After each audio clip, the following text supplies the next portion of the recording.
The end of the year is closing in on us. I've been lucky enough to try a ton of different travel gear this year, so in today's video, I'm going to be sharing a few of my favorite picks for travel gear all under $100. I'm going to go through the items from lowest to highest price as well, and I'll have the chapters marked in the description box. But starting off with our least expensive item, for $7, you can get this little credit card phone stand. This thing is super simple and super cheap and has been a great addition to my travel kit and actually my backpacking kit as well. It's really nice just to be able to have something to prop your phone up, if you have your tray table while you're flying, or if you're getting to your Airbnb and want to watch something on your phone, you can set this on your nightstand, prop up your phone, watch some Netflix. It really is as simple as that. There's not much to it. You can adjust the height angle a bit, but otherwise it's just a nice little compact stand to hold up your phone while you're traveling. Next up is another one of my favorites. It's just so simple and inexpensive and really serves one of the biggest purposes out of everything that we're talking about here. It's the Matador Flat Pack Soap Bar Case. So I made the switch to a dry toiletry bag either end of last year or early this year. I can't remember exactly, but it's always a problem trying to figure out how to store your soap while you're traveling or in between showers, especially if you're moving around a lot while you travel. That's something I tend to do. The material that they use lets moisture out of the bag, but it is fully waterproof. So you can put this inside of your toiletry kit. It's not going to get anything else wet, but it will allow your soap bar to dry out so it's not getting all scummy or moldy or anything like that while you're traveling. It's simple, it's lightweight, it's cheap. I think this is $13 right now. And I really love it and would highly recommend it for anyone that uses solid shampoo or body wash or anything like that.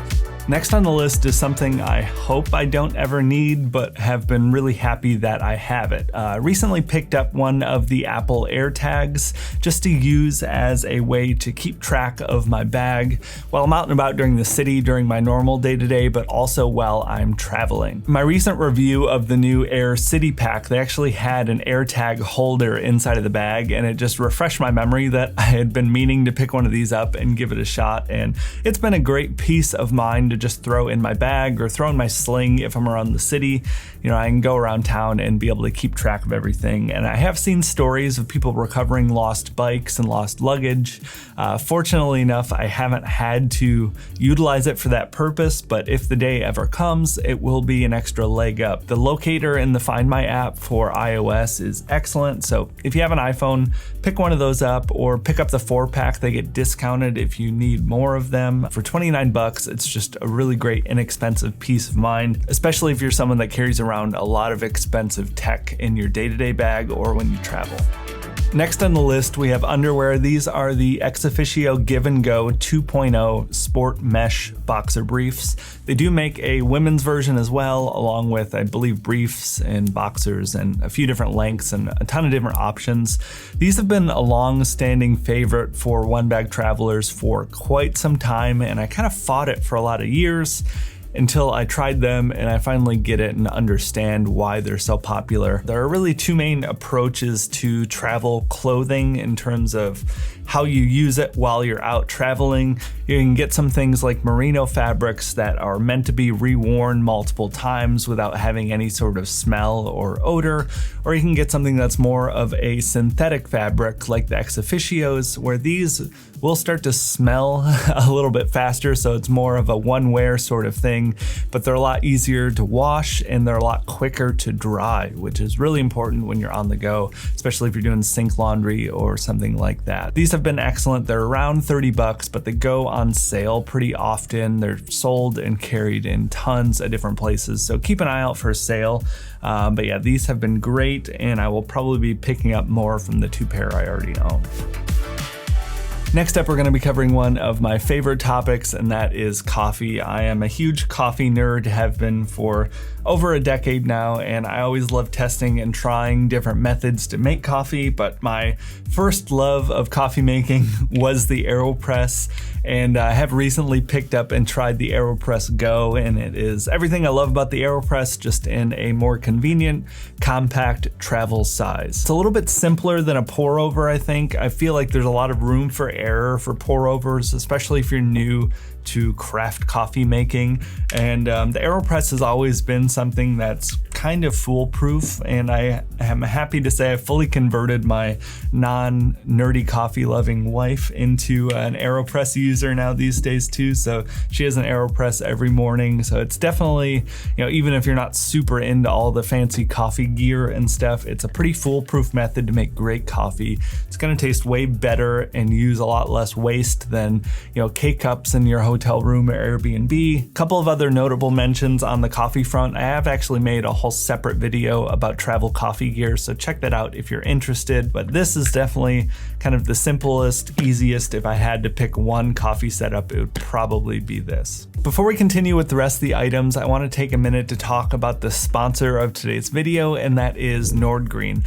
Nordgreen makes really excellent watches. I've been working with them for quite some time now and have been using exclusively Nordgreen watches for a couple of years, and I've absolutely loved them. They're a minimalist Scandinavian design style, right up my alley in terms of aesthetics, and they have a ton of different options to choose from. They just recently released a few new colorways for some of their more popular watches. I have been rocking, it's the Sunray Pine Green color on the Pioneer watch. Figured it would be a great way to add a little pop of color into my otherwise neutral wardrobe. The green looks excellent, but I can also vouch for all the simpler classic colors.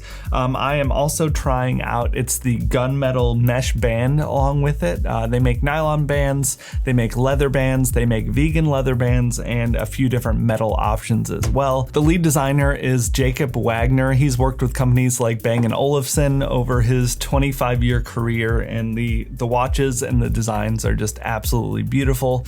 But outside from the aesthetics, they also have a lot going on in terms of reducing their environmental impact with their business, which I absolutely love. All of their packaging uses recycled materials, all of their shipping and transportation is carbon neutral, and everyone that buys a watch actually has an option to give back with their give back program. So when you get a watch, you enter in the serial number from your watch, and you have 3 different choices on the website. You can donate and provide clean water to someone in the Central African Republic for 2 months. You can also choose to provide education for a child in India for 1 month, or you can choose to help protect 50 square meters of the rainforest in Latin America. I always love seeing companies that take that extra step in reducing their environmental impact and giving back to communities in need, so it's really great to see. So if you're in need of a watch, be sure to check them out in the description below. Use code JOSHF for 15% off your next order. Thanks so much again to Nordgreen for sponsoring today's video. Next on the list, we have something that I fought for a really long time, but now really couldn't go back to any other way, and that is packing cubes. Packing cubes are excellent, even if you're someone that travels really light like me. I always thought it would just be an excess of weight or overcomplicating my carry, but it really does make a huge difference in organizing everything. These are from Packed. They actually make a set where you get 2 smaller ones and 2 larger ones, and then a case to fit everything in there. They come in at $59. The Packed ones are excellent. I really like, you can't tell as well in the video, but they are see-through mesh, so they breathe really nicely, and then you can also see kind of what you have inside of them. But for the purpose of this video, I do know the Packed packing cubes are out of stock until early next year, I believe. Any packing cubes will really work well. I've used the Amazon Basics ones. The quality is significantly lower than these, but the same general principle is there as well. Eagle Creek makes some packing cubes that everyone seems to love, as well as Peak Design. So if you need something on the shorter term, check out those 2 brands. But if you're able to wait, the Packed ones are excellent. And Packed is another company similar to Nordgreen, where they're doing a lot to help reduce that environmental impact with their business.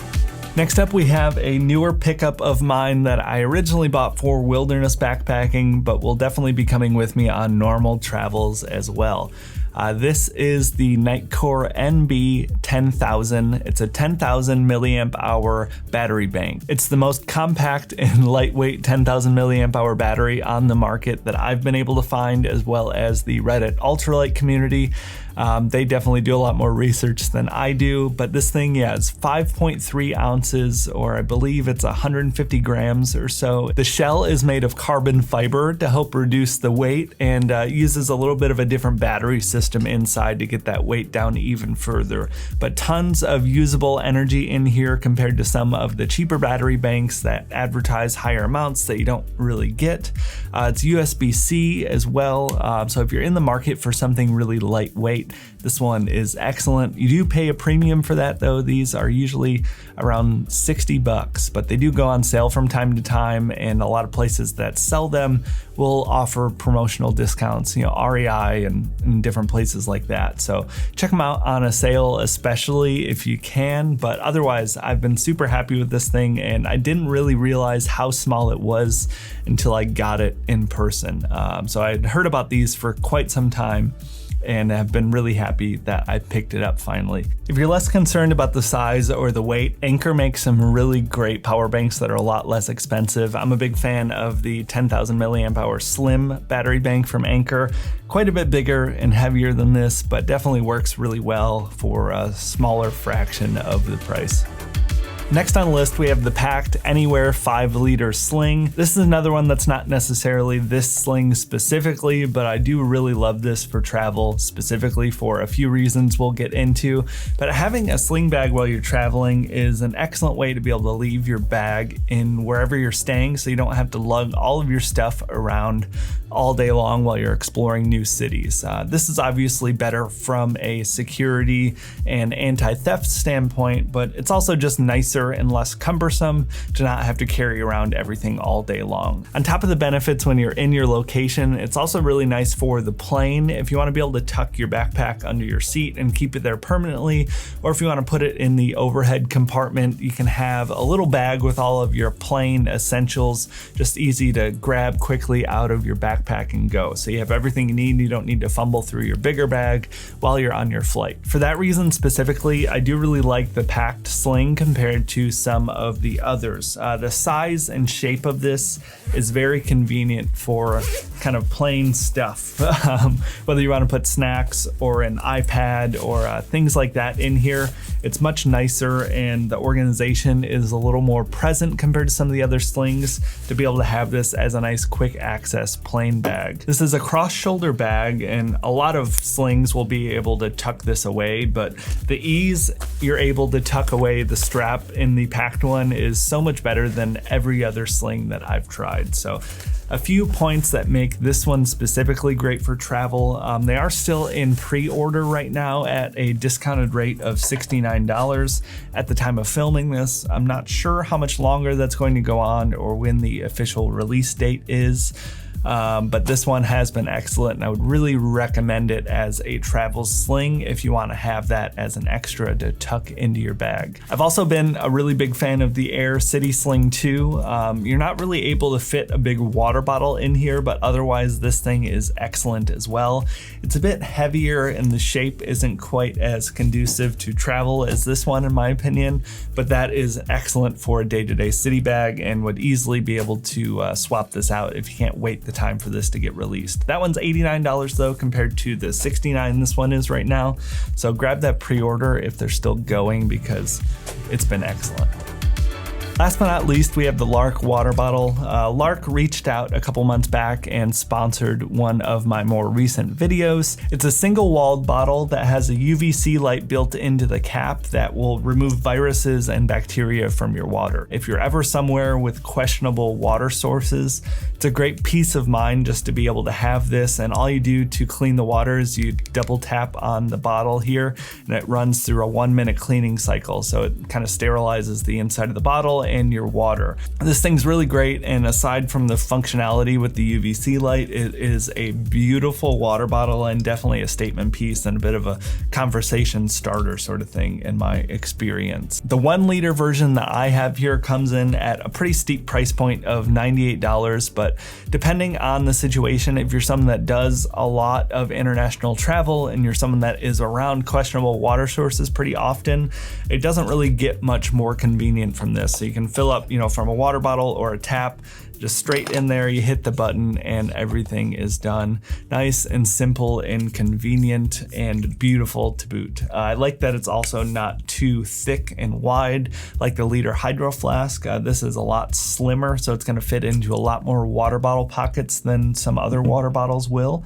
I've been a big fan of this. They're not sponsoring today's video, but I still remain extremely happy with my Lark bottle. That's gonna be it for the video though. Thank you so much for sticking around and watching this one. I'd love to hear what your essential items are down in the comments below. Any travel gear, especially budget-friendly travel gear that you'd recommend for everyone.